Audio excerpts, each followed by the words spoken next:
To be here with you. Although I live in South Africa and have done most of my life, I've spent a lot of time in India working on palliative care for children, the development of programs, and India is very close to my heart. And I hope to be there at the conference next year in February as well. So I'm going to be talking to you about children in palliative care. And this is really my passion when it comes to palliative care, because there is just so much love and so much to learn and to enjoy in the field of palliative care, even though these are children whose lives are probably going to be very short, and we're going to be dealing with a lot of death, a lot of emotion. And of course, like anything in palliative care, we have to learn to accept that death and dying and illness is just part of this life cycle that we all take part in. And so if I could just share my screen, please.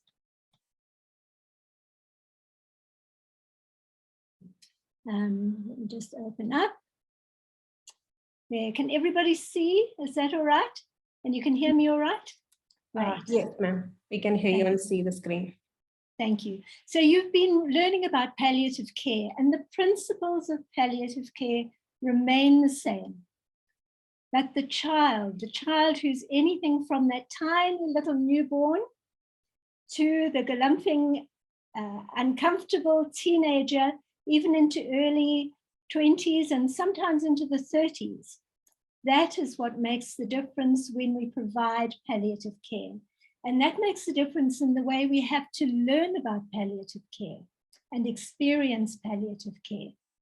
And the child we're going to focus on the child as the patient today, but we deal with many children in palliative care. It could be the siblings, often not neglected. The families don't mean to neglect the sibling, but they have to take second place in the family because the focus is on the sick child.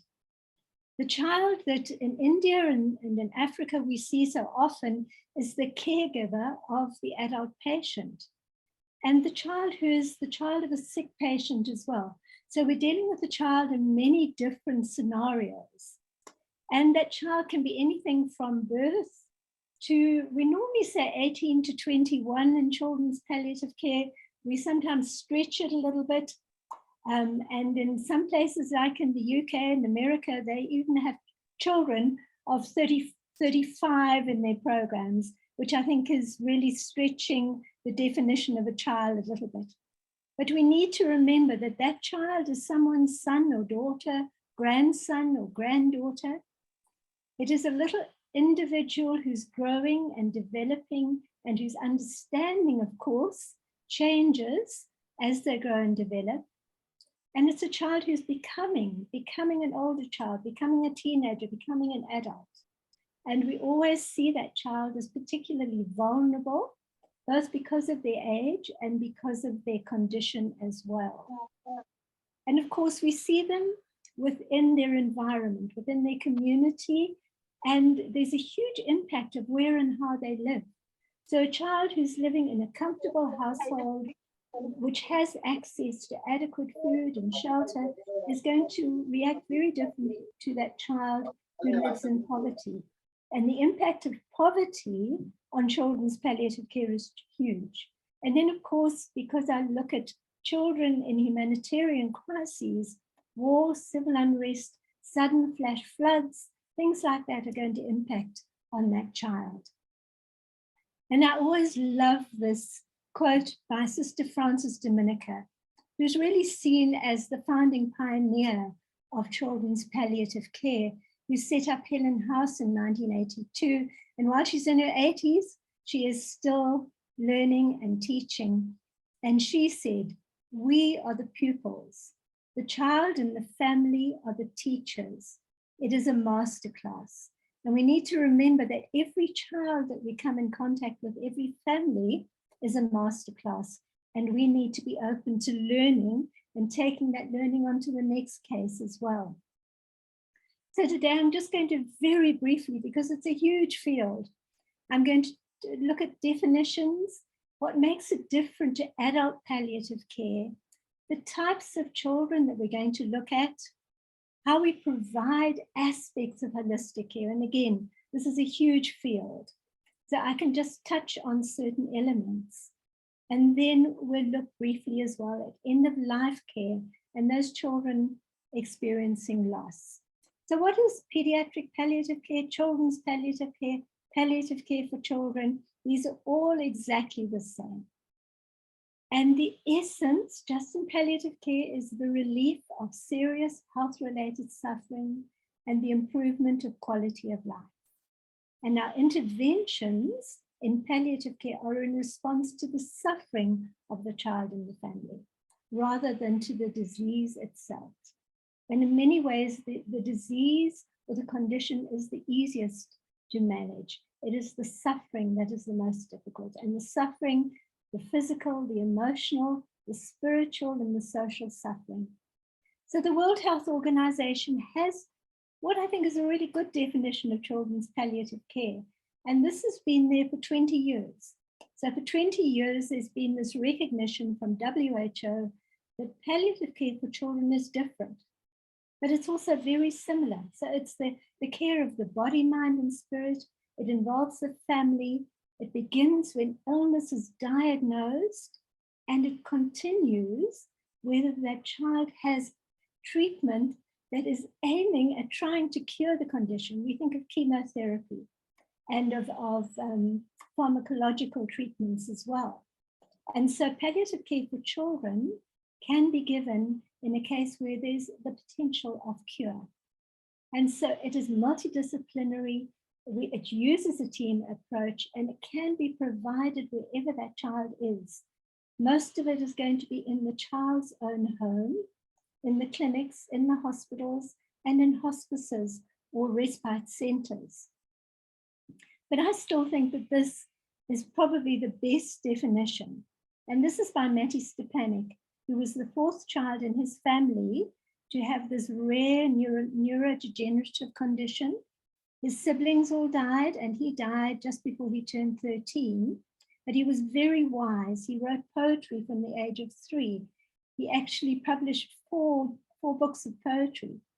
And he said palliative care for children no longer means helping children to die well. It means helping children to live well. And then when the time is certain, to help them die gently. And I think if we think of palliative care as helping people to live well and die gently, that's a pretty easy and a pretty good definition.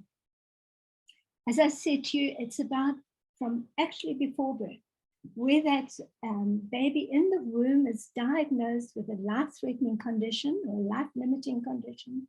It can begin by the support for the family and also for preparing for the birth and for making memories. And while I'm only touching on neonatal palliative care, it is a huge field on its own. And I think it's something that we need to look at almost separately from ordinary children's palliative care. And so we need to be educated. We need knowledge and we need skills, which means we need to practice. We need to be really adaptable because we might get that child into our program as this tiny little newborn. And when he's 18, we might still have him on the program because of the condition that he has. And it means that the way we actually talk and communicate is going to change. The medications we use, the interventions we use. So communication, of course, is absolutely primary. Experience, we can have all the head knowledge, but we need to work in the field to find out how to apply that head knowledge. And then I want to ask you always to realize you need to keep a sense of wonder because children are wonderful, wonderful individuals. And we need to be open to the wonder and the miracle of childhood. And we always provide it within a children's rights framework. So at a global level, we look at the UN Convention on the Rights of the Child, but in your own country, in your own region, you will have other legislation. And it's all to protect the vulnerability of that child. So to work in this field in children's palliative care, we have to understand the different ages and the developmental stages. And of course, Piaget is the classic person to read his work. We need to understand culture. So the child is born into a certain culture, but there's also a culture of childhood. And that's how children understand and experience what is happening around them and how they relate to it. And so we also need to see the languages of childhood. So they're not going to talk in the way that we're talking now, or I'm talking now. They're going to express themselves in different ways. I have a 5-month-old grandchild, and he expresses himself so beautifully and crying and smiling and reacting. So we need to look at those different ways of expression, how they learn and understand and adapt to that. And also to remember that a child is just as we are, as a spiritual being. And how do we understand that spiritual awareness, that spiritual suffering in children?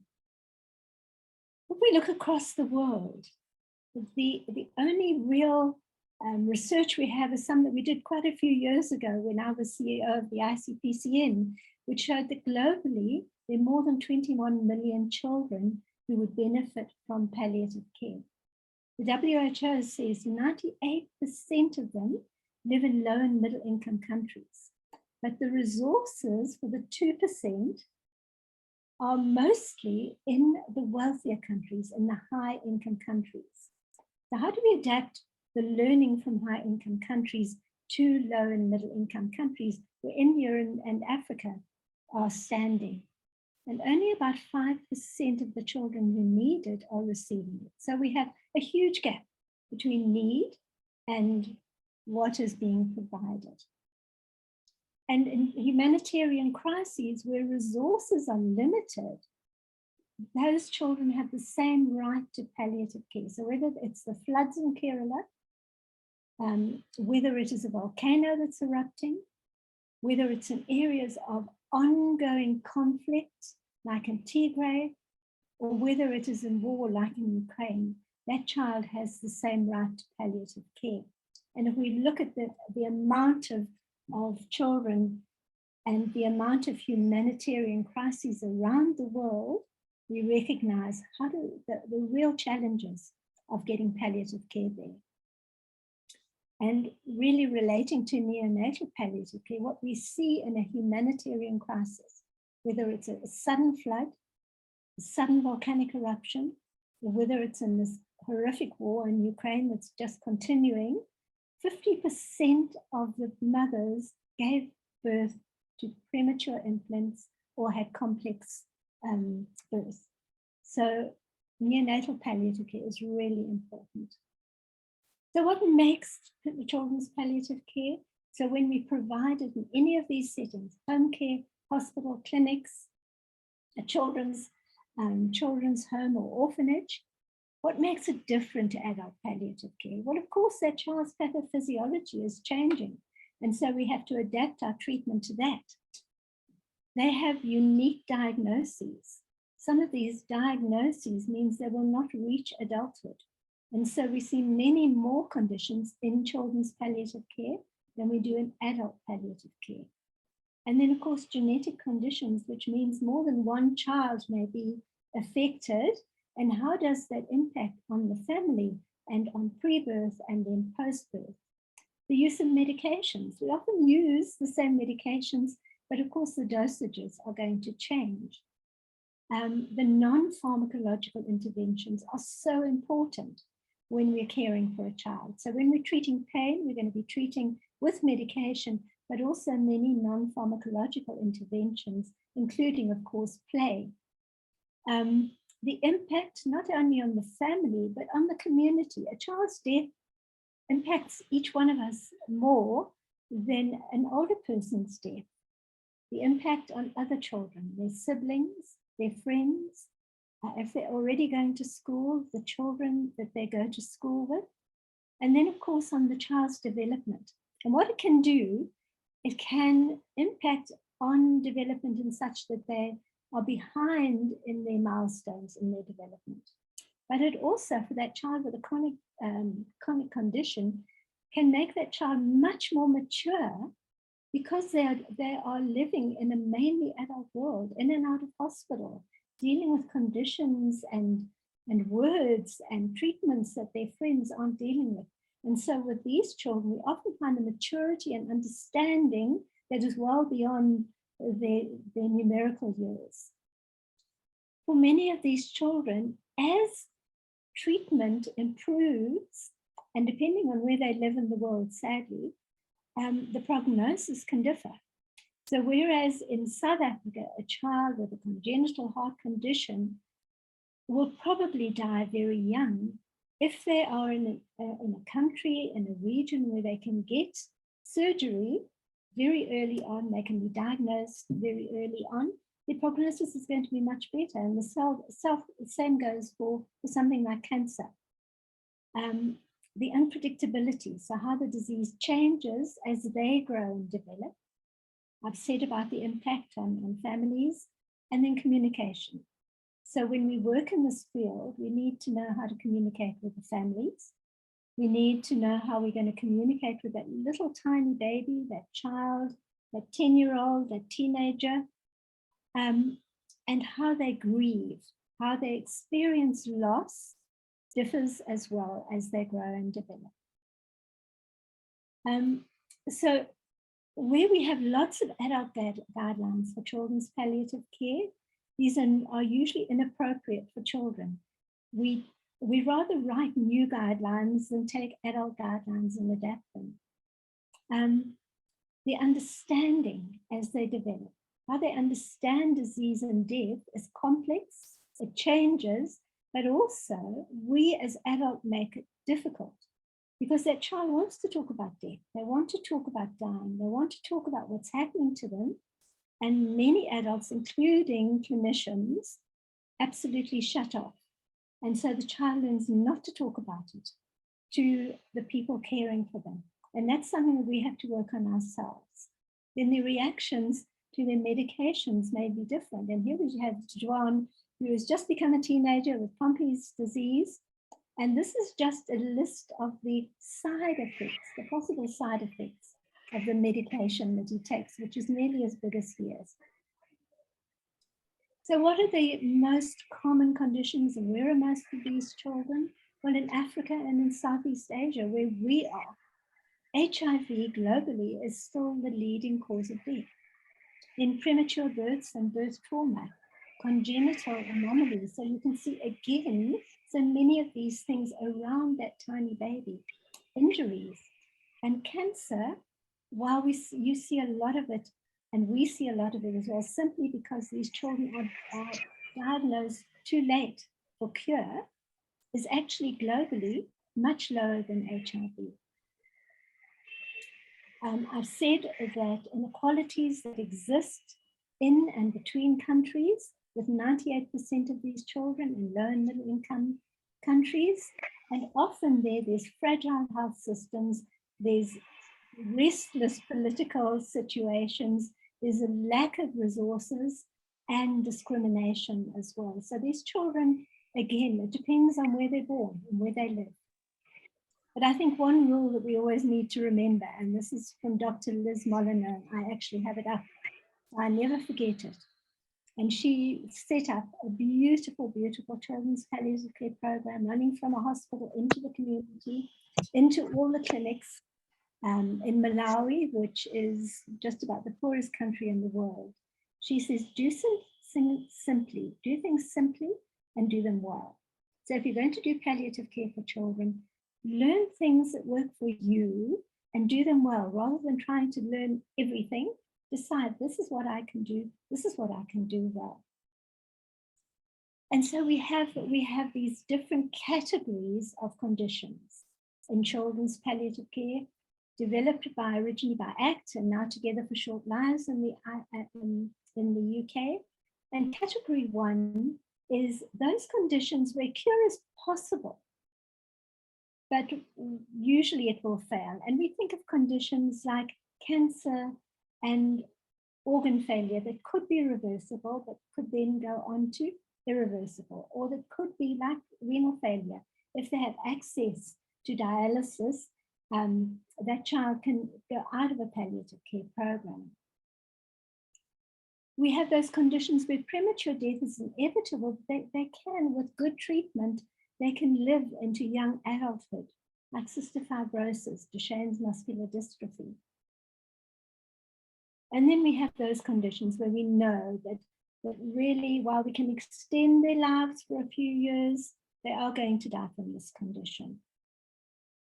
And then from my work in India, where I saw a lot of children with cerebral palsy for many different reasons, and we see a lot of it in our program here in South Africa, is those children who, if they have really good care, their condition will remain the same, but they are very susceptible to health problems.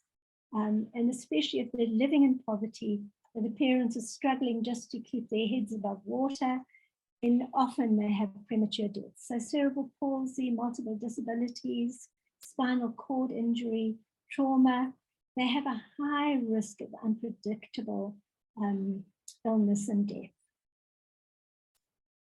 And we've spoken about communication. So however, whatever category they're in, communication is impossible. And I absolutely love this photograph because I think it shows you don't need words for communication, do you?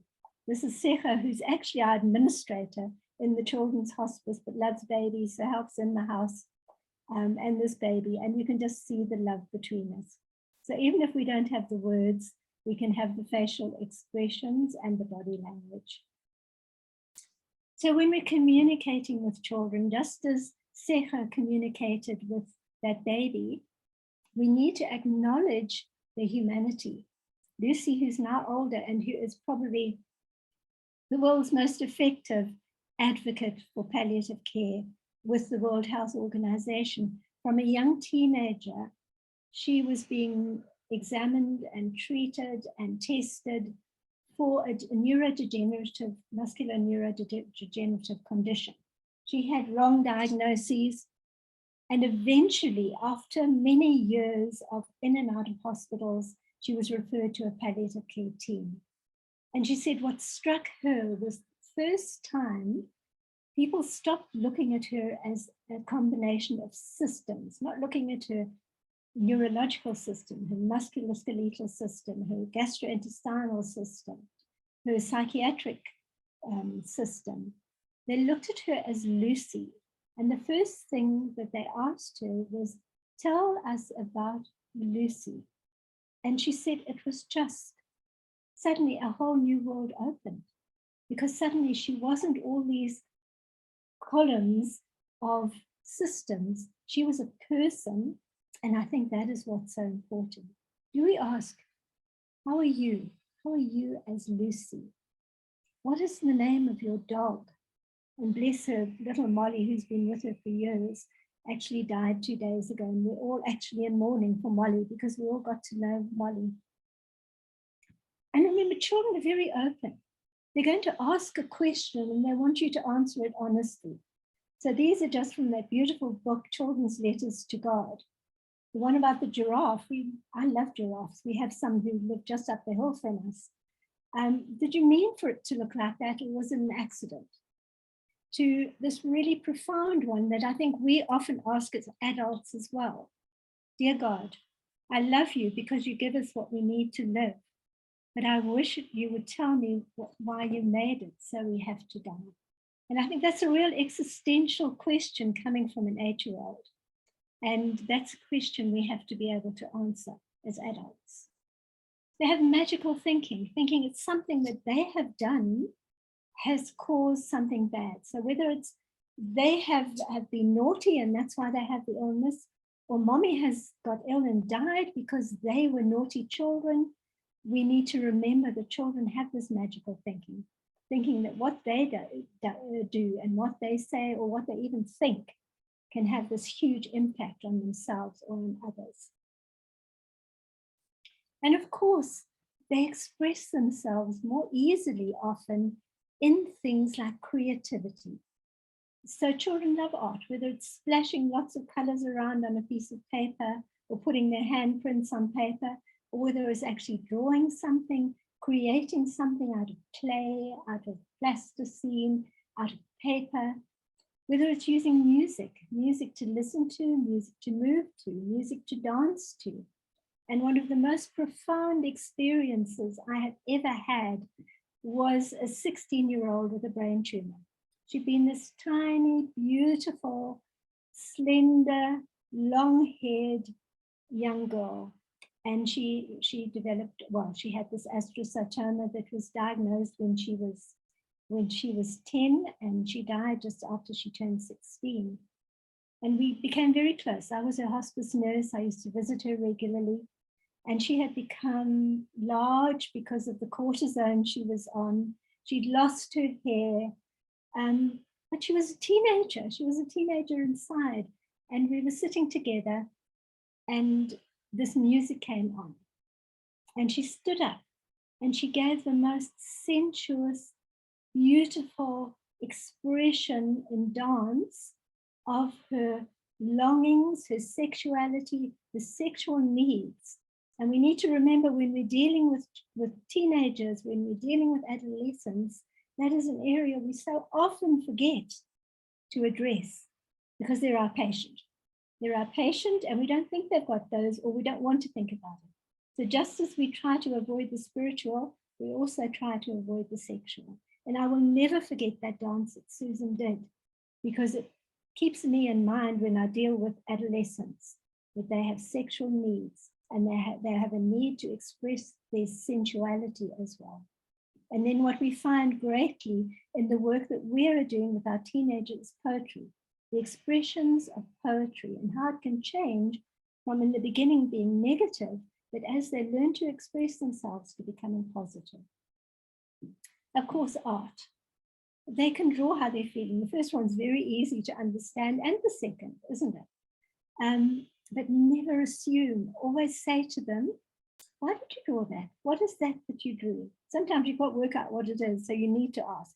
Don't think that that's a motor car. You know, they might be drawing an aeroplane, but it just doesn't look the same to them as it looks to you.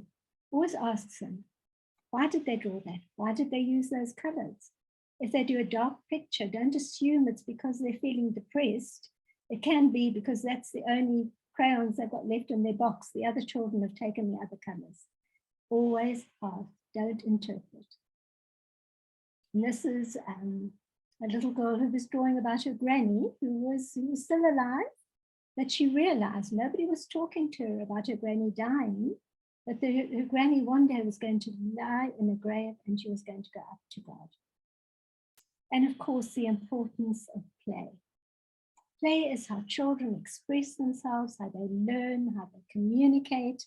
And one of the best things about working in the field is that we have to absolutely brush up our play skills as well. But we need to watch what they're playing. How do they play? How do they interact? What are they doing? Sometimes we see and we think, oh, they're playing with a dolly.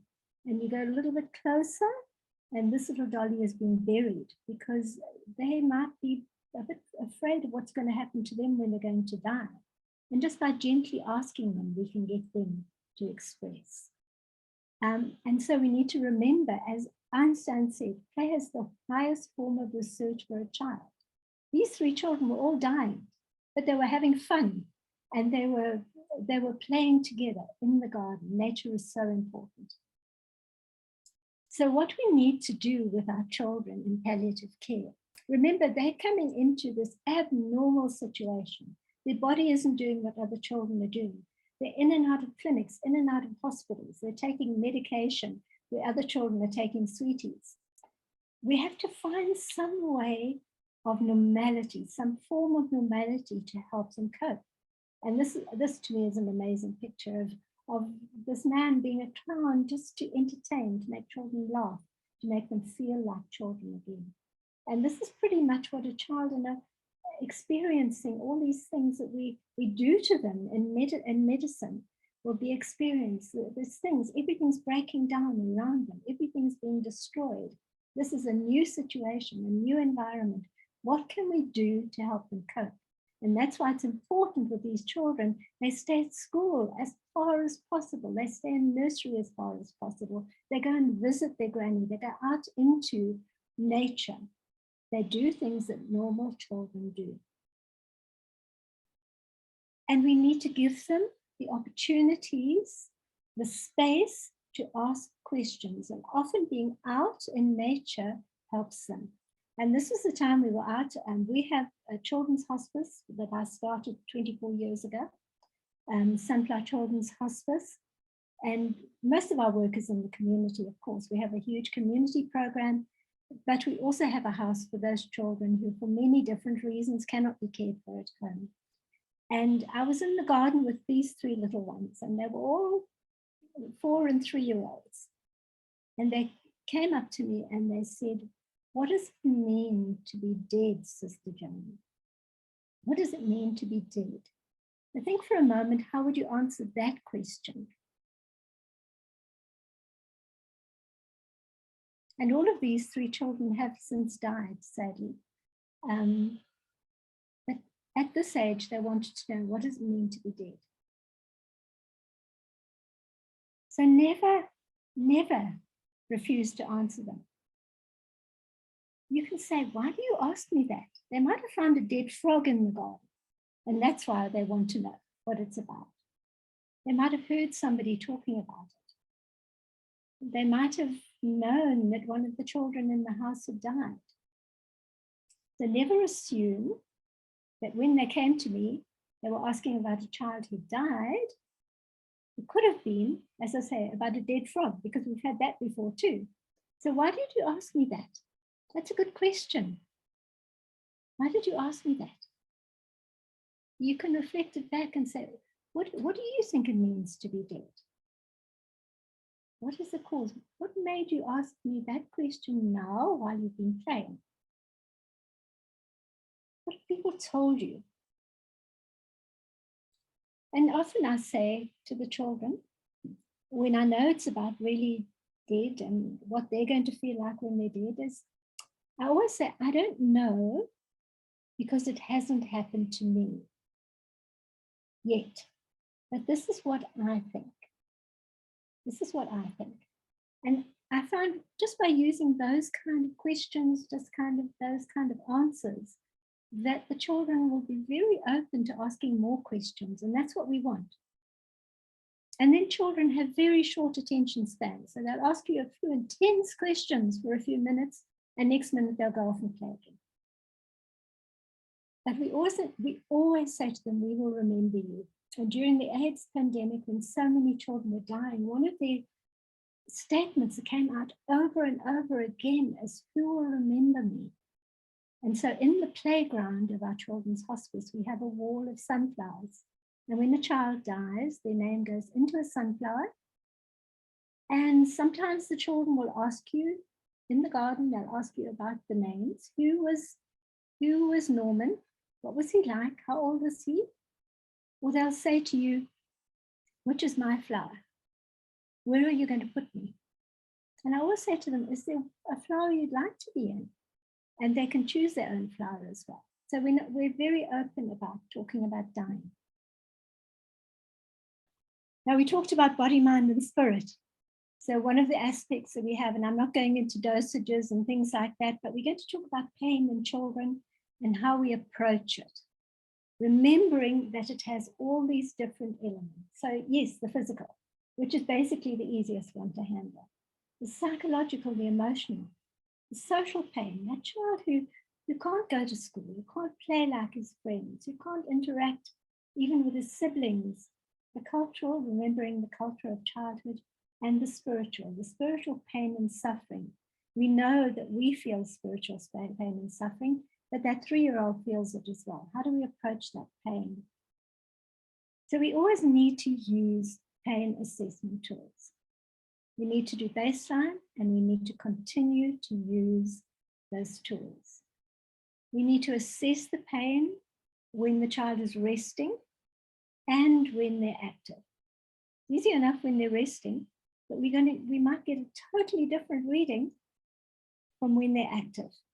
And that includes that child, say, with severe cerebral palsy, who gets restless sometimes, and we tend to assess them. We look at their face, we look at their legs, we look at their crying, but we also need to do it when they're active. And we can use a variety of tools, and I always think of do things simply and do them well. Which one do you feel comfortable with? Use a tool that you're comfortable with and that you feel that you can use effectively. So we've got, for the older child, we have, going back to the Elan body tool, which I really like because it involves the child. The child participates and says, this is where my pain is. The revised faces pain scale, again, must be an older child who can understand what the faces mean. When we first brought this into the house, it was actually quite funny. My husband is a very active volunteer in Sunflower House. And we had the old faces scale. Remember that one? The Baker Wong scales. And then we had this. And when the children looked at it, they pointed to Norton. They said, oh, that looks like Papa Richard. That's my husband. So we need to explain how they use these scales. You can use the numerical pain scale. You can use it with color. You can use it to keep pain diaries. And again, involving the child in their pain assessment. And for the young and the non-verbal child, we have the NIPS, the neonatal infant pain scale, the PIP, and the one that we use the most, which is the revised. Remember, there's a revised FLAC where we look at their face, the facial expression, how it changes, their legs, the activity, again, body, we're using body language. Crying, how do they cry, when do they cry, and how consolable is the child as well. So the FLAC scale is the one that I'm most comfortable with, the one I like to use the most with young children and with children who are non-verbal, who can't express. And of course, I helped out at an old age home over COVID, and I used this as well with my older persons with advanced dementia. Stefan Friedrichsdorf, of course, is one of the great leaders in pediatric pain, and he teaches multimodal analgesia. And if you ever get a chance to go into one of his courses, and he always has bursaries for people from low and middle income countries, I would really suggest that you do it. He always says pharmacology alone is not enough, that we need to look at a multimodal approach, and we need to use non-pharmacological treatments alongside pharmacological treatments, and we need to look at that child in their environment. And he always says for school-going children, get them back to school, because that's also a form of distraction. It's a form of normality, and normality helps us cope with the abnormality of their lives. And then, of course, so important, prevent procedural pain. And again, we tend to forget this. We think about assessing their pain, giving them whatever it is, the paracetamol, the morphine, the methadone, and then it comes to sticking the needle in, we forget to put the EMLA in and to distract them. So again, just like adults, we have this whole range of medications that we can use, and methadone, of course, is being used more and more in pediatric pain management.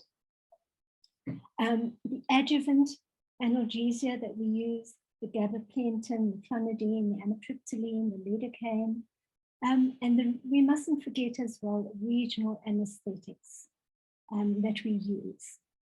And this can be used with a one-off injection, or it can be used through a pump as well, depending on what you have, the resources that you have. Rehabilitation and rehab, so physiotherapists, occupational therapists are so important. The psychological modalities like counseling, behavioral therapy, skill-based learning with them as well. And he uses a lot of, I'm trying to think of the word. I'll think of it now. Spirituality, which includes providing access to a chaplain or whatever you call your spiritual leader in your team. And the integrative and non-pharmacological therapies, which include things like breathing, blowing of bubbles. I always say it's so important to carry with you when you're working in children's palliative care, a bottle of bubbles and a puppet. And one of the puppets that I use, that I actually found at Hospice Africa, Uganda, on a sale of work, it's got to be soft, it's got to be friendly, and it's got to have a face that a child can relate to. Hypnosis, which is the word I was thinking of. And we can learn simple hypnosis, but you need proper training to use it. Muscle relaxation, all of these, acupressure, aromatherapy, very important. We have a number of aromatherapists who work in this field. Virtual reality is becoming more and more useful, but it's a form of distraction as well. So we can use simple distraction, or if you have access to virtual reality, we can use that as well. And technology. Technology is absolutely essential. All the major WHO and UN agencies have departments now looking at the use of technology. And of course, you leaders in the field in India there. And there are many different, we can use it in humanitarian settings, we can use it in remote rural settings, we can use it in settings where there are no pediatric palliative care specialists, but whoever is there can use technology to send the information across. So we have all these different uses of technology that are so important. And the different challenge that we're seeing here, and I don't know if you're seeing it in India, I haven't heard about this, is that we are finding these children with chronic illnesses, chronic conditions, are deliberately managing their condition to have more pain, to have more symptoms, to go back to hospital, because in hospital, because they come from such poverty, in hospital, the doctors and the nurses and the teams there are going to spoil them that bit extra, going to buy them data for their phone, going to see that they get the special food that they have. And again, it's this impact on poverty. So when a child presents with pain, we need to look as well as, has the child been compliant to their pain medication, to their pain therapies, or are they using this opportunity to get back into a situation where maybe they're just getting food every day, whereas at home, food is a luxury. And so briefly at the end of life, there's a wonderful study, and it was done as this PhD study by Dr. Po-Hing Chong, who runs a beautiful program in Singapore. And I really would encourage you to read this study, because it's, to me, it's very up to date. And the things that he identified by interviewing families, interviewing children, is the importance of letting go, of accepting that death is going to happen. And we've got to the stage where we can't hold it back. The importance of acknowledging the child, the voice of the child. What does the child want? What is the child experiencing? Of those things that need to have closure. Maybe the child needs to write a will. Maybe the child needs to give things away. Helping the child and the family to be the people in control. It's so easy for us as clinicians to take control, but we need to have the humility to stand back, to give the family and the child the skills to equip them to be in control. And while we do that, and while we come to letting go, acknowledging death, we still never let go of that miracle of hope. Because we see miracles, and we know that hope changes as the condition continues, and that hope that changes from cure to comfort to the hope of an afterlife. Hope must never, ever be obliterated. And to recognize that there are going to be different levels of awareness and acceptance with the child, with the parents in different places, just to be aware of that. And so at the end of life, we must put systems and processes in place. We need to reduce this holistic suffering and allow as much normality as possible. And we need to comfort always. So we have advanced care plans. What to do, what we must not do. Where will the child want to be? The child's wishes are important. Who's going to be with the child? Who are the key role players? what is really needed and what resources do we have to make this what some people will say. Nobody can ever say what is a good death from the outside. It's only the person experiencing, but what can we do to make it as comfortable and as possible? We need a connected team approach. So it's not the pharmacist deciding this will be done, the parent deciding this will be done, the physio, this will be done. It's connected. We're communicating all the time. And in Africa, we say that every child is my child. We need to look at the big picture. What is the impact? What is the impact that's happening on the family, on the community, on the staff, but most of all on the child? What cultural and religious issues are important? Who decides? And that's a difficult one because we know of cases where courts are deciding. It's not the parent, it's not the doctor, it is the court deciding. These ethical issues around autonomy. What about that older child? How much decision-making authority do they have? And what about legacy actions? That child wants to leave a legacy. They want to be remembered.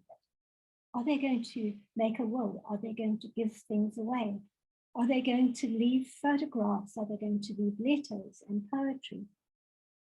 Communication, we've gone into the verbal and the non-verbal with all those who are involved, and the gentle honesty and ongoing explanations.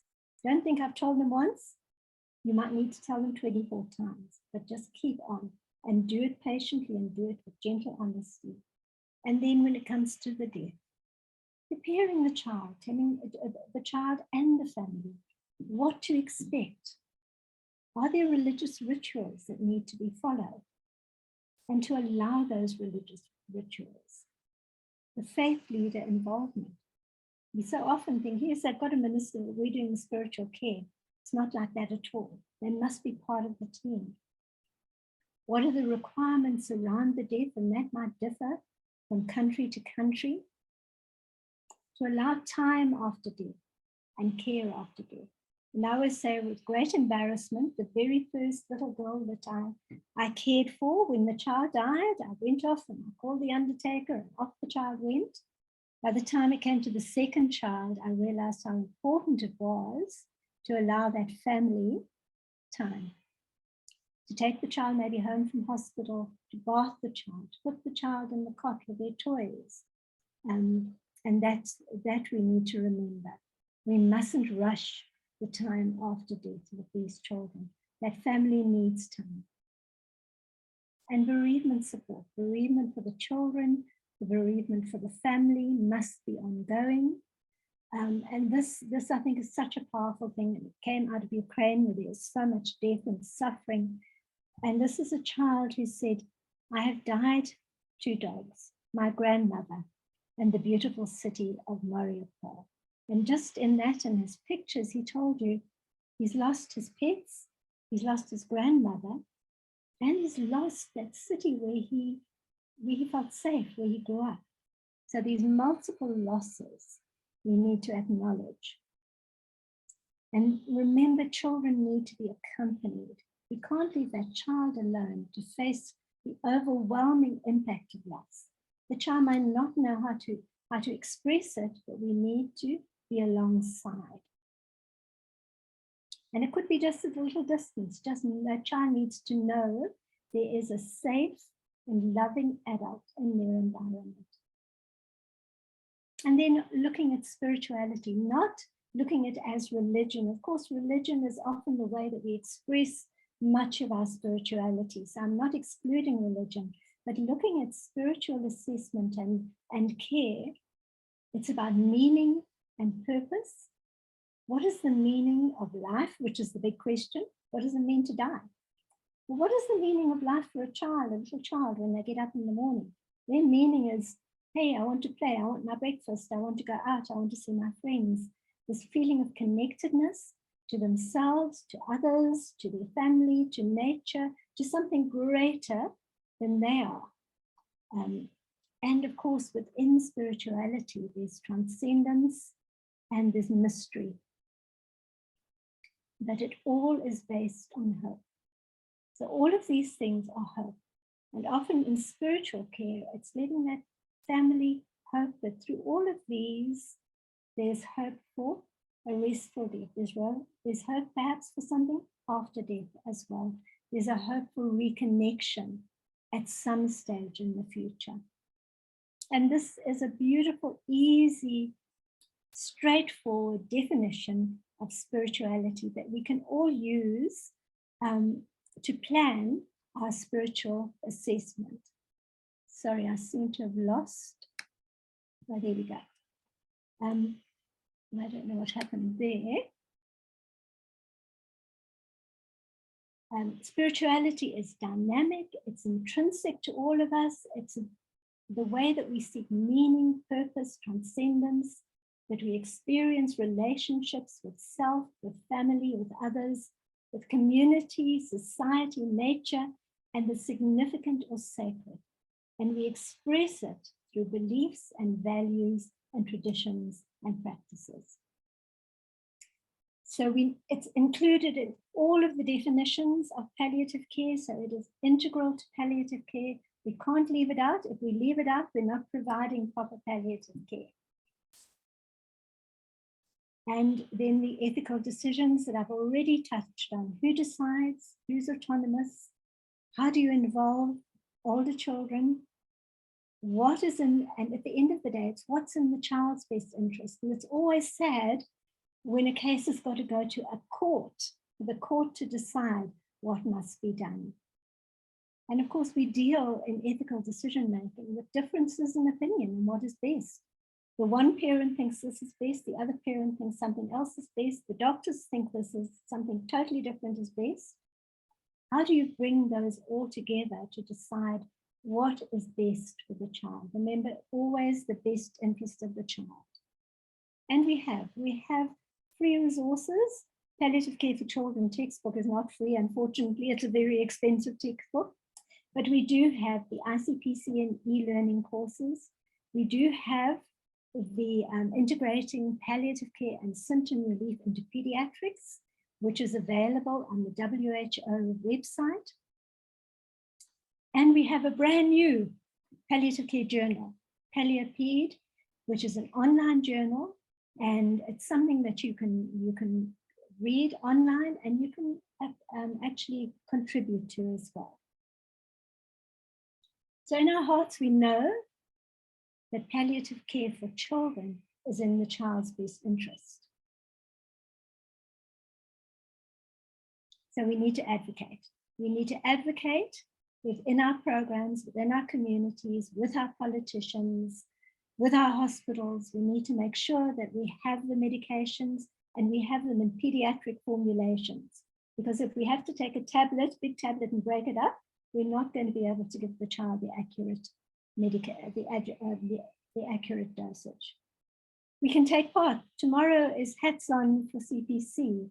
It's a day that I instituted when I was CEO of the ICPCN, and I'm so glad to see it's continuing.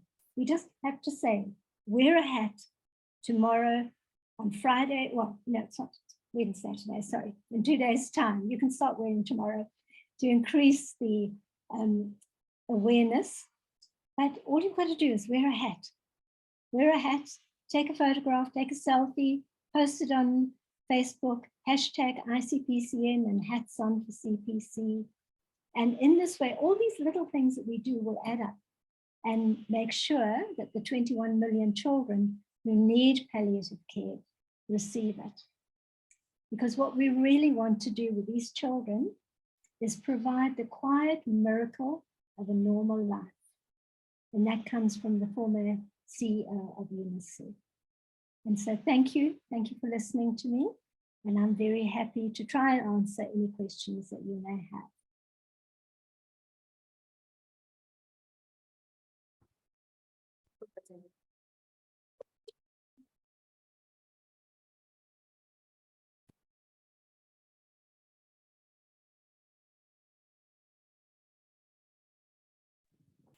Hi, good evening. Good evening, Joan Marston. I'm Deepa here, Dr. Rajgopal's secretary. Hi. Can you hear me? Yes, I can hear you. Yeah, I just have a doubt. Can I ask a doubt now? Is it fine? May I ask a doubt now? Sure. I can hear you, Ken.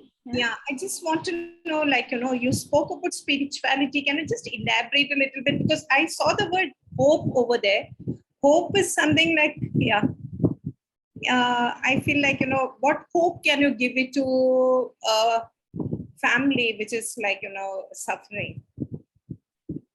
I think the hope has always got to be linked to the spiritual care as well.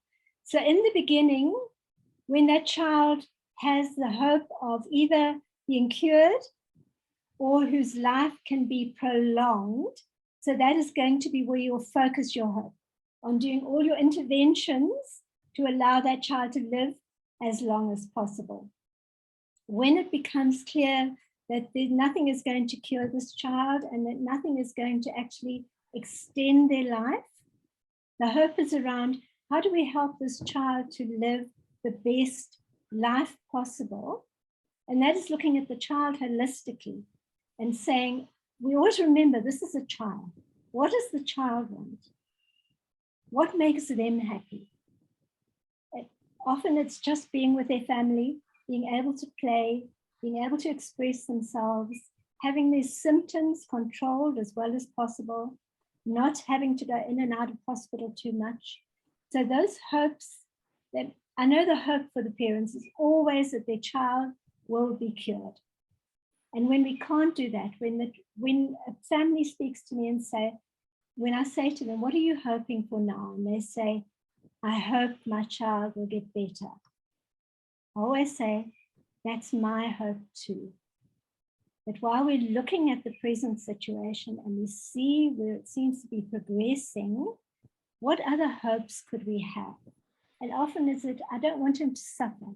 I don't want him or her to have pain. And that we can pretty much say we can control the pain. In general, we can. I know there are cases where it's really difficult. But if we look at pain as holistic, the pain of the body, mind, and spirit, and we look at our interventions as not just medication, as so much more than that. So we say, we go along with that hope. This is what we can do to make your child comfortable. And then they might say, but I want my child to just reach his birthday. And so sometimes what we have to have is to have an early birthday party. To say, yes, the child's birthday is next January, but actually, realistically, this child is not going to see November. So we can say to them, well, what about? And if he's still around on his birthday, then we can have 2 birthday parties. There's nothing wrong with 2 birthday parties. And then to find out what are their religious beliefs? What are their beliefs in life after death, or what happens after death? And if they believe in a life after death, as I do, then to say to them, we're probably not going to be able to stop your child dying, to prevent your child dying. But I believe, like you, that there is life after death, and at some stage we'll be reconnected. So to find out what those spiritual beliefs are, because that is often what gives them the most hope at the end of time. The hope of being reconnected at some time with that child who has died. And so we have to be very sensitive and be very empathetic and compassionate, and just recognize it. For parents, the hope, and for the child themselves, invariably the hope is, I want to get better.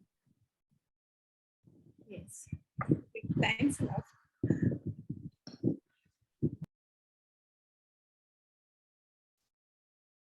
Any other questions from participant side? You can either unmute and talk, else you can put it in the chat box. And maybe just to say to you, the Elizabeth Kubler-Ross Foundation, I'm the Vice President of the Global Foundation. We're having a series of talks on death and dying and transition coming up. And if anyone would like free access to those talks, Maybe if you give in your name and email to Pallium India, and they can send that list to me with your email address, then I will organize that you get free access to that series. And next year, we're going to be running a whole series on children's palliative care as well, mainly focused on psychosocial and spiritual aspects of palliative care. But please don't forget the spiritual. We so often with children forget that they have things that give meaning to their life. They have a purpose in life. And as I say, that meaning and purpose might come from play and being with friends and going to school and that, but find out from the child what is important to them. Ask that child or watch the child. See how they interact, see how they relate. We had a little baby with really bad hydrocephalus, really advanced hydrocephalus. And she was a year old, but her body was minute, and the body and the head actually were virtually the same size. And we were trying to work out spiritual care, yes, was about keeping her comfortable. But we noticed we have one of our community nurses, is a big lady, and she has big hands. And when she came in and picked up this child, this baby, the baby was just so comfortable. And then we noticed that when Olga walked in and she had a big voice with her big body and big hands, that this little baby's face would relax and her eyes would turn to the sound of the voice. And that was spiritual connection. And we realized that for comfort, we had to take Olga out of the community and we had to put her with this child until the child died. Because what gave her life meaning was being held in these big loving hands, and we could do something about that. So that's why I said we need to be adaptable. You need to change what you can do according to what the child and the family needs. And remember, the child comes first. So we try and adapt to that child. We try and read them with more than words. I think Mr. Samir have a doubt. Samir, please go on.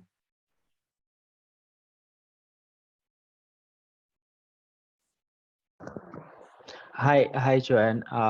So thank you so much for an excellent session. My question is, so even with adults, there is so much collusion that goes about within, like, with family and the caregiving team, and with children, it's like almost impossible to, when you really want to have a conversation about death with the child, and parents are no, it's like you can't have that. Then how do you really navigate that kind of this thing? What I usually say to the parents, I say to them, first of all, I find out why they don't want the child to know. And it's protective. It's a protective mechanism. And then I ask them, what do you think your child knows about their condition? And so often they say, oh no, they know they're sick, but they think they're going to get better. But you mustn't talk to them about death and dying. And so then I'll say to them, I won't bring up the subject, but if they talk to me about it, I have got to be honest with them because that's the basis of our relationship. And the parents usually don't think that the child is ever going to bring up the subject. And then it's up to you. It's up to you to provide that safe, loving, open space where the child feels safe to speak to you. What I find is that young children, usually when I play with them, so I don't just sit and be the hospice nurse, the palliative care nurse with them. We'll do something, whatever they enjoy. It might be painting, it might be throwing a ball to each other, playing bubbles. And when they're relaxed, and I say, is there anything you want to talk to me about? And they might want to talk about how upset they are about not being able to play. And I'll say, is there anything else you want to talk about? And then they might start talking about, I'm not getting better, am I? Or am I going to die? And that's when we have the conversation. Why do you ask that question? What makes you think about it? What do you think? Is to give them that safe space. I always call it the sacred space, the space that you have with that child. Teenagers, what I've found is they'll often talk to their friends, and that's why it's so important to bring their friends into conversations and say to them, yeah, I'd love to get to know your friends. Can I come and visit when they're visiting as well so that I know them? And then you'll get one of the teenagers will come to you and say, you know, she's been talking about death and dying, but she says she can't talk to her mom and dad about it. And the doctor hasn't spoken to her about it. And that opens the conversation. So it's, as I say, for me, I'll always say, look, I won't bring up the subject, and I don't. I'll stick to my promise to the parents, which I've got to be honest with them too. But if the child brings it up, I'm not closing the door, because that child's asking for a reason. So it's the way you approach it. And yes, it is collusion, you know, it's collusion, and mainly it's about protection. We don't want the child to be frightened, but the child's more frightened by what nobody's saying to them than they are about what is happening around them. Thank you. Thank you so much. That's so, yeah. Joan, you brought into our attention the premature birth conditions, giving rise to a good number of kids, you know, as they're growing, becoming cases of palliative care. Yes. Yeah. Now, in this situation, there are two aspects which is very difficult to define as well as give the right kind of guidelines to the parents, because they are too young and they do not have any knowledge of what the child is going through. And moreover, we also see that the child who is the focus of our attention is unable to express.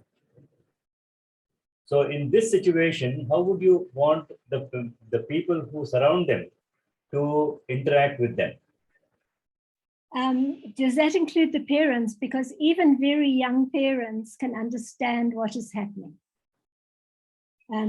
That's been my experience. I work in Africa, where a lot of babies are born to very, very young parents. In fact, usually it's just the young mother with the grandmother supporting them. But I think it's really important that the parents know what is happening to the child. Yes, the child is very young, so we can't, the child, are you talking about children who are still babies who don't have verbal skills? Yeah. So we read their body language. We see how, are they crying? Are they comfortable? How do they react to people? What is their body language? You know, are they bringing up their knees? So we have to learn to read their body language, and we need to learn to teach their parent, no matter how young, because very young parents can do beautiful, beautiful care of these very sick babies. And that's my experience. But they need just more support, more help, more teaching of basic skills. And as I've said, especially so many of our patients live in extreme poverty, as those that you see do as well. So a lot of that helping the parent to cope is making sure they've got enough food on the table. And they have baby clothes for their baby, and they have enough clothes to keep them warm, and they have nappies and formula. And so that's why palliative care is so beautiful, because it's so holistic. And while we're doing all of this lovely clinical care, emotional care, spiritual care, let's not forget the environment that that baby and that parent is in. What can we do to make the environment easier? It might be taking some cleaning materials and taking some soap, which we often have to do, and which I know you have to do as well. But learning to read the baby and the child's body language. And even that very, very disabled, very premature baby can actually show you by their face, by their movements, what is happening to them. But never exclude the parents, unless that parent does not have the mental, intellectual capacity to understand. Then look at who is the primary caregiver. Is it the mother, the grandmother, an auntie in the community, and work with them. It takes time, you know, it's not a quick fix. Palliative care never is. Palliative care is not something that you can do very, very quickly. It is time consuming when you're working with children.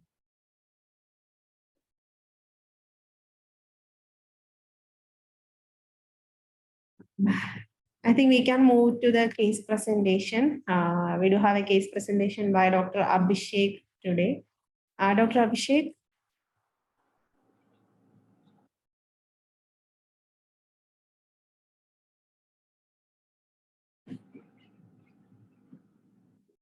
Dr. Abhishek, can you hear me?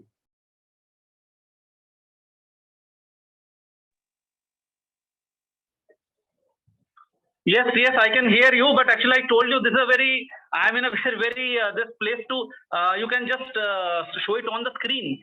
Then I can not good position to do a presentation, but anyway. Oh, okay, sir, okay. I'm sharing the Well, screen. I'll just go through it quickly, because if that's the formality, I'll do it quickly. Yeah, okay, fine. Next, please. Yeah, this is about a 5-year-old female child. She came to with a diagnosis of diffuse intrinsic pontine glioma, and obviously she was a child, so she was with no occupation. Next slide, please.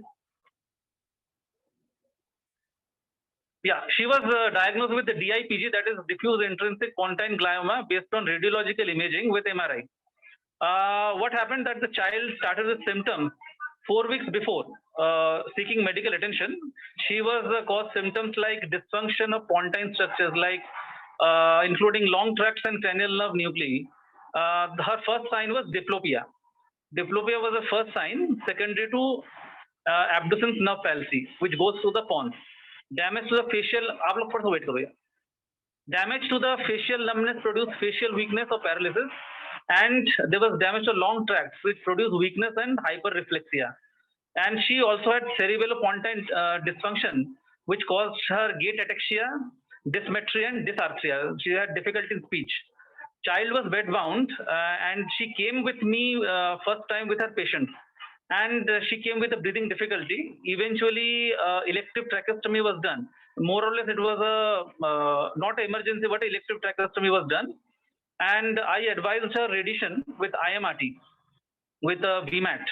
However, she was deemed unfit for any active oncological treatment, as her general condition was not good, and she was deemed unfit for even daily general anesthesia, because she was supposed to be on machine every day, 5 days a week. So she was kept on supportive care and symptomatic treatment, and she was advised physiotherapy. Next page, please. Yeah, the inside diagnosis doesn't, for the patient and the family, being a 5-year-old child, she didn't knew about the diagnosis. However, the family knows about the diagnosis as told by us, the oncologist. Patient doesn't know the prognosis. The family was aware it's a bad prognostic disease and with dismal prognosis. However, mother was still hope, and she had still not come in terms with it. Palliative care doesn't know anything about the disease, the patient, the girl child. The family, the father and the mother, slightly aware that pain medications are given for the pain relief. Next page, please. Yeah, this is a family overview. The patient, father, mother, she had a 4-year-old brother. Then they have got the paternal grandmother, paternal grandfather, grandmother, maternal, the whole tree has been given. This I could take from the, actually this case came before I started the course. So I had to take out the previous files to put up this case. So I think the audience can see the whole tree. Next page, please.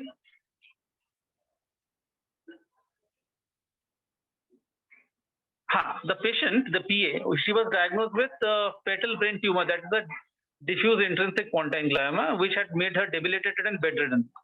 Not only the child, but her parents also suffered from physical and emotional upheaval, which drastically affected their quality of life. Her father was a daily wage worker, was stressed out, but has occupied, but had occupied, was stressed out and but has accepted the painful truth. Mother was a household, she does household chores in other people's house, a kind of maid, and she was still hoping for a miracle of God to keep her child alive. The forms of surrendering exhibited by the parent in this case was like believing in God, praying to God, saying thanks to God, relying on God, and preparing to face the death of the child. The patient loves her younger brother, who tries to play with her, but is sometimes dissuaded by the grandparents. Both father and mother on and off quarrel over the condition of the child, blaming each other for their past life sins, as constantly told by the society and their extended family, like the father mother. Father has tenuous relation with her own brother, but he gathered strong support from both maternal uncles. Paternal grandparents are not supportive to mother in taking care of the child. Next page. Yeah, there's the eco map. So what we can see, the patient and her family are affected by religion, uncle, society, the paternal and the maternal uncles, the parents, friends, and the extended family. So we can see they have got a positive support from Uncle G, from the maternal uncles. However, and positive but not strong from the parents' friends. However, they have a strenuous relationship with the society and the extended family. Stressful relation. Next page. What was the socioeconomic status of the child? The patient, the child lives in a one house room with a small attached kitchen.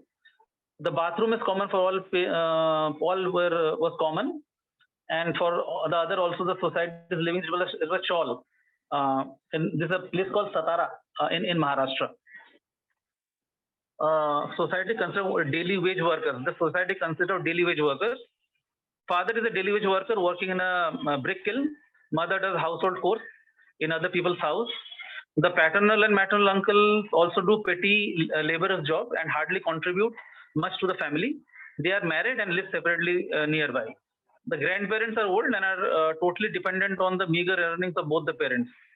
They have the orange, that is the BPL card, that is the below poverty line ration card, which caters for their basic food. The child obviously merited very high conformal radiation therapy with intensity modulated radiation. However, due to financial constraints, they were not able to. Also, they were not able to afford any physiotherapy. Plus, they had to look after the younger sibling. The next page. Psychological overview was not possible, obviously. Next page. Yeah, now the total pain, physical, physiological, socio-economic, and spiritual. So what the physical life, obviously the child was bed bound because she had paralysis. She had diplopia, means she could see double vision. Then dysarthria means difficulty in speech output. And then she had a tracheostomy tube in situ because of her difficulty in breathing issue. Then psychologically devastated as not able to perform activities like her younger brother. Relatives love her brother and neglect her. There was fight between both the parents over her. Socioeconomic, they belong to a low socioeconomic status, that is the below poverty line. And spiritual has been labeled as a sinner from past life by relatives and the society, and she doesn't herself, she is 5-year-old, not able to understand fully what's going on, but is kind of aware. Next page, please. This is a discussion point, what I thought could be discussed. What could be the quality of life of the patient, though it's not good. Impact of a grave condition on the overall well-being of the family. What could be the rehabilitative measures? Do parents need our sympathy to sustain this psychological onslaught? Next. Yeah, so this was my discussion point, which I thought. So I know I'm in a kind of a place where, so yeah. So I have to manage it quickly. Yes.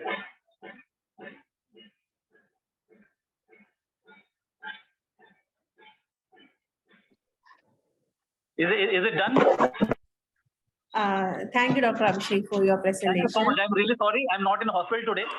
Okay. I thought I didn't know that this presentation will come up. I thought maybe I'll just log in. Okay. I was just traveling, just reach this place. So anyway. Thank you, Doctor.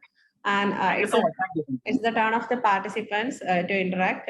If you have any questions, doubts, queries, comments, this is the time. Please go on.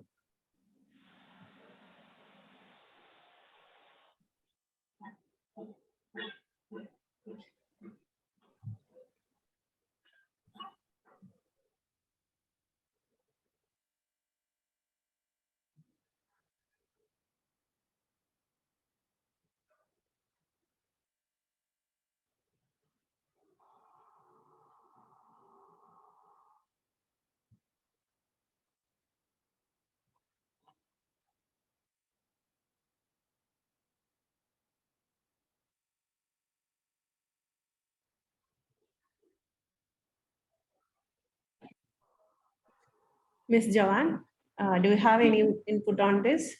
Yes, I think it's an excellent case for everyone to think about and to learn about palliative care on.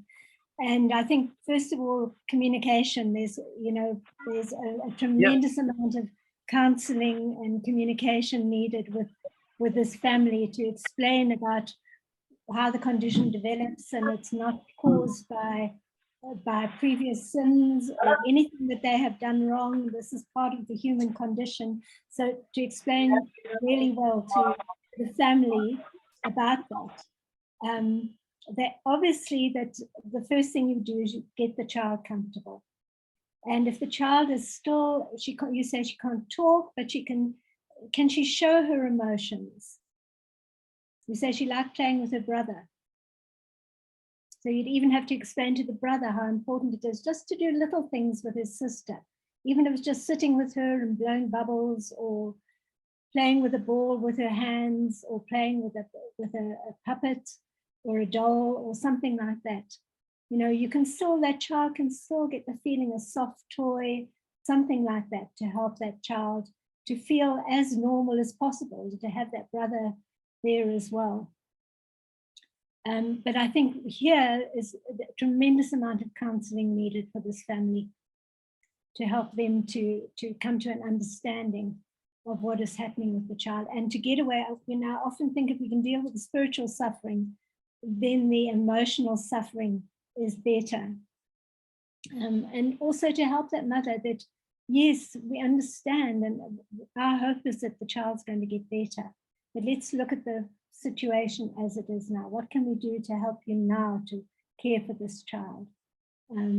Counseling to the grandparents as well.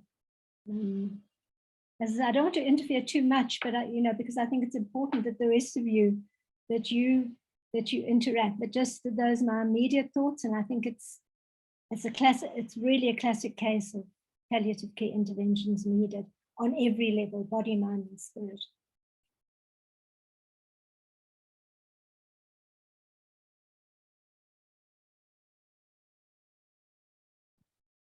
We do have a few comments in the chat box. Ms. Fakira says parents definitely need our sympathy. And Sunita says, parents need support by professionals. The social economic condition must be making it difficult for them. And any other comments or suggestions? How can we improve the quality of life of the patient?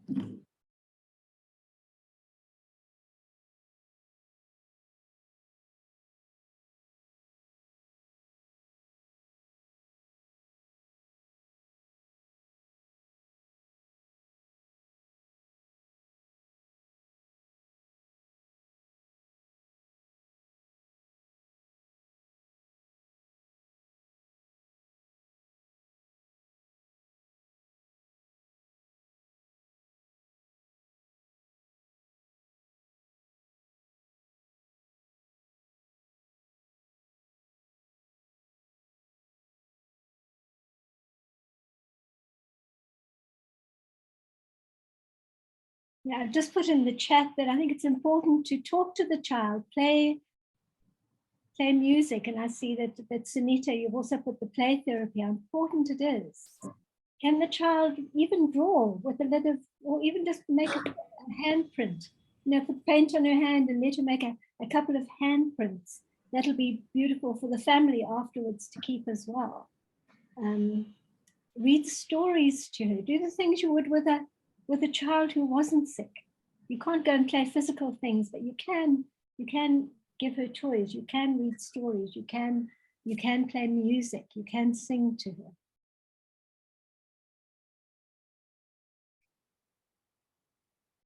Thank you, Ms. Jan, for that input.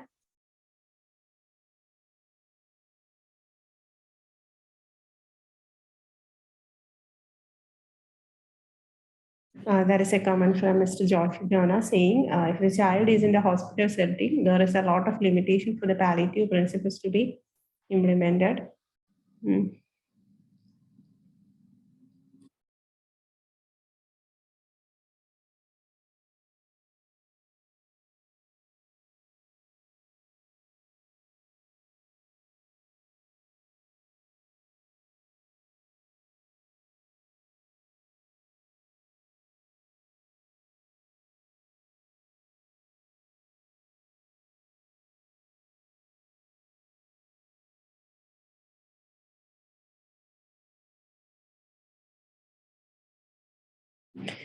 I think we have got enough inputs for the question from Mr. Abhishek. I think we can close the case presentation now as we are running out of time. Thank you, Ms. Joan, for joining us today. It was indeed a wonderful session about children. There is a comment from Ms. Joan again. I agree the parents needs counseling and an ongoing support. Thank you, ma'am. Thank you for your valuable time. Thank you for joining us today. And all of you, and a special thanks to Mr. Abhishek. He was traveling and he took the opportunity to take the case presentation in his busy schedule. Thank you, sir. Thank you so much. And we'll see you all on the next session. The feedback link will be shared with you on your WhatsApp group. Thank you, ma'am. Thank you for joining us. Bye-bye.